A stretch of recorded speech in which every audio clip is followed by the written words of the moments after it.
जिला अध्यक्ष भाई सुजीत यादव लक्कड़ जी, आदरणीय कांग्रेस पार्टी के जिला अध्यक्ष भाई राजेश्वर पटेल जी, पूर्व विधायक समद अंसारी जी, अनौरुल हक जी, इस्बाल कुरैशी जी, सलमान बसर साहब और यहाँ पे बैठे तमाम सभी सम्मानित लोगों का मैं उत्तर प्रदेश कांग्रेस कमेटी की तरफ से हार्दिक स्वागत, वंदन, अभिनंदन करता हूँ। और यहाँ पे तमाम मौजूद सभी लोगों को अस्सलाम वालेकुम।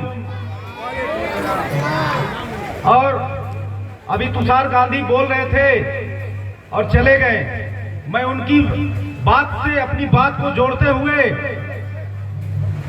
अपनी शुरुआत करूंगा कि एक उनकी और एक हमारी, एक उनकी और एक हमारी, इस मुल्क में है आवाजें दो।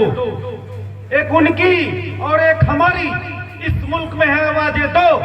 अब तुम पर है कि तुम कौन सी आवाज सुनो। हम कहते हैं कि भाई से भाई को प्यार रहे, वो कहते हैं कि हाथों में त्रिशूल और तलवार रहे। हम कहते हैं कि राम राज्य में जैसा होता था वैसा हो।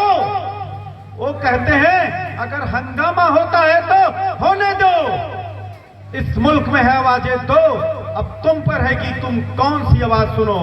हम महात्मा गांधी के वंशज हैं, हम गांधी को मानने वाले लोग हैं, हम इस संविधान के रचयिता बाबा साहब अम्बेडकर के मानने वाले लोग हैं। हम संविधान को बचाने के लिए इंडिया गठबंधन के प्रत्याशी को, भाई अजय राय जी को चुनाव निशान हाथ के पंजे पर मोहर लगा करके, बटन दबा करके सारे लोगों को विजयी बनाना पड़ेगा।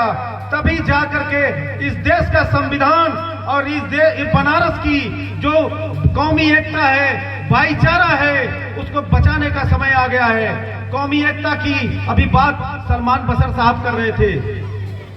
दिल्ली की तारीखे जामा मस्जिद की सीढ़ियों पे खड़े होकर के मौलाना अब्दुल कलाम ने एक तकरीर की थी। उस तकरीर के हिस्से को मैं सुनाना चाहता हूं। उन्होंने कहा था कि आसमां की बुलंदियों से कोई फरिश्ता अगर नीचे उतर करके आए और वो कहे कि इस देश का हिंदू और मुसलमान अलग होगा, तब इस देश को आजादी मिलेगी, तो मैं ऐसी आजादी पे ठोकर मारता हूं कि जहां पे इस देश का मुसलमान और हिंदू अलग होगा, मुझे ऐसी आजादी बिल्कुल पसंद नहीं है।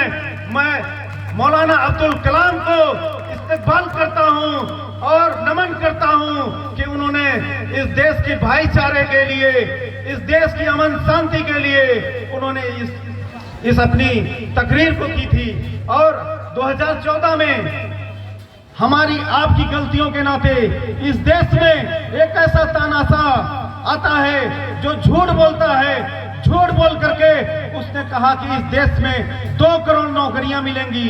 युवाओं को नौकरी की बात की, किसानों के बहदाली की बात की, महिलाओं के सम्मान की बात की। और जैसे ही उनकी सरकार बन जाती है, वो सारी चीजों को भूल जाते हैं। जब उनसे पूछा जाता है कि मोदी साहब क्या हुआ, आपके 2 करोड़ नौकरी का क्या हुआ, किसानों का क्या हुआ, तो कहते हैं अयोध्या पहुंच जाते हैं, अयोध्या पहुंच जाते हैं। मैं उनको बता देना चाहता हूं, उसी अयोध्या की सरजमी पे अशफाकुल्लाह खान ने फांसी को फंदे करके चूम करके उसने एक दुआ की थी। उसने कहा था, हे परवरदिगार, अगर दोबारा पैदा करना, इसी अयोध्या की सरजमी पे पैदा करना, ताकि इन अंग्रेजों के खिलाफ लड़ते हुए दोबारा फांसी के फंदों को चूम सको। हमारे ऐसे ऐसे वीर महापुरुष हमारे इस देश में पैदा हुए हैं। ये हमको लड़ाना चाहते हैं, ये हमको बताते हैं, ये हमारी पहचान ढूंढते हैं। भाइयों, वक्त आ गया है, समय आ गया है। इस झूठे प्रधानमंत्री को गुजरात भेजिए। 1 तारीख को आने वाले 1 तारीख को इंडिया गठबंधन के प्रत्याशी, आपके बीच के प्रत्याशी, आपका भाई, काशी का भाई श्री अजय राय जी को हाथ के पंजे वाले बटन पे बटन दबा करके विजयी बनाइए। जय हिंद, जय कांग्रेस, इंडिया गठबंधन जिंदाबाद।